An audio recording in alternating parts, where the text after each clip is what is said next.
राधे राधे। लोग पूछते हैं राधा रानी का नाम शास्त्रों में तो है नहीं, तो हम उनका नाम क्यों लें?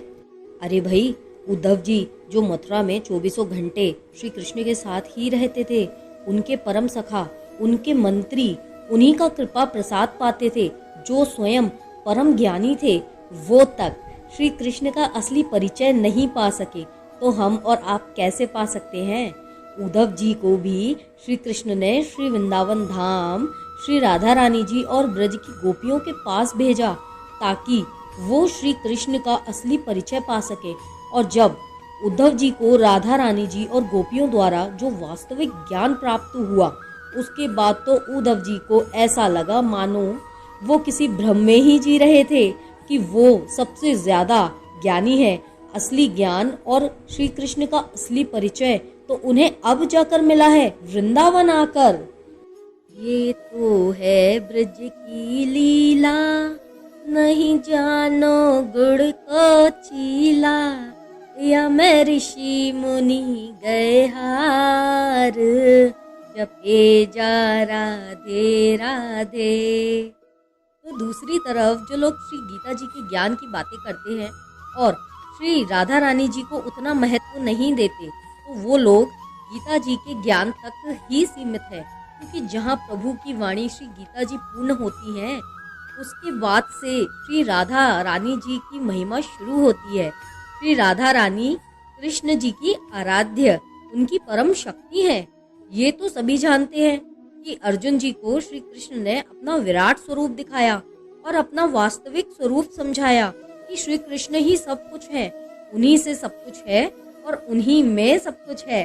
पर एक जगह अर्जुन जी को गीता जी का ज्ञान देते समय श्री कृष्ण मौन हो गए थे और दूसरा ज्ञान उपदेश देने लगे थे।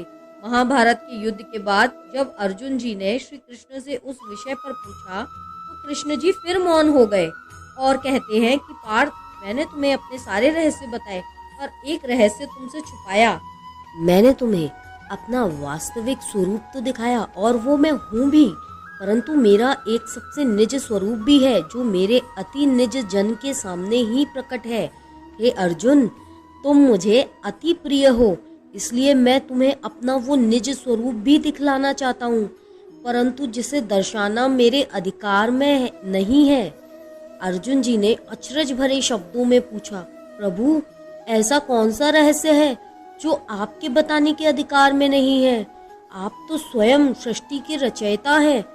तब श्री कृष्ण ने अर्जुन जी से कहा कि इस रहस्य को जानने के लिए तुम्हें श्री धाम वृंदावन में जाना होगा और श्री वृंदावन धाम ब्रज की रज रानी एवं श्री राधा रानी की सखियों की शरण ग्रहण करनी होगी।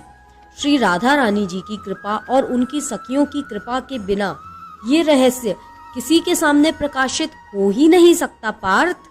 तब श्री कृष्ण की आज्ञा से अर्जुन जी वृंदावन धाम पहुँचे और राधा रानी जी की प्रधान सखी ललिता सखी जी की आराधना की। तब ललिता सखी जी ने प्रकट होकर अर्जुन जी को राधा रानी जी का गुरु मंत्र एवं गोपी स्वरूप प्रदान किया, क्योंकि ब्रज में बिना गोपी बने आप श्री कृष्ण और राधा रानी जी की लीला में प्रवेश कर ही नहीं सकते, क्योंकि ब्रज में एकमात्र परम पुरुष श्री कृष्ण ही है। दूसरे पुरुष का ब्रज लीला में प्रवेश है ही नहीं। इसीलिए जब महारास हुआ था, तब हमारे भोले बाबा को भी गोपी स्वरूप लेना पड़ा था, तभी उन्हें महारास में एंट्री मिली थी। अर्जुन जी ने गोपी बनकर ललिता सखी जी के साथ श्री कृष्ण जी की निज नित्य निकुंज में प्रवेश किया और श्री कृष्ण जी के अति गुण रहस्य और उनके वास्तविक स्वरूप को समझा। तो भैया, गीता जी प्रभु की वाणी है जो कि हमें जीवन कैसे जीना चाहिए, कर्म कैसे करना चाहिए, वो सिखलाती है। पर ये जो ब्रज की उपासना है, महिमा है, जहाँ सच में श्री कृष्ण का वास्तविक प्रेम माधुर्य से भरा स्वरूप प्रकाशित होता है, वो सिर्फ ब्रज मंडल में ही दिखेगा। सिर्फ और सिर्फ श्री राधा रानी जी की, उनकी सखियाँ यमुना महारानी जी, ब्रज की रज रानी और ब्रज के रसिक संतों की कृपा के बिना समझना असंभव है।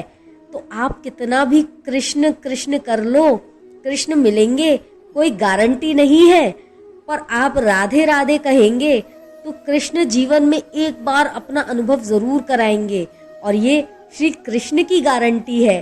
तो प्रेम से कहिए राधे राधे।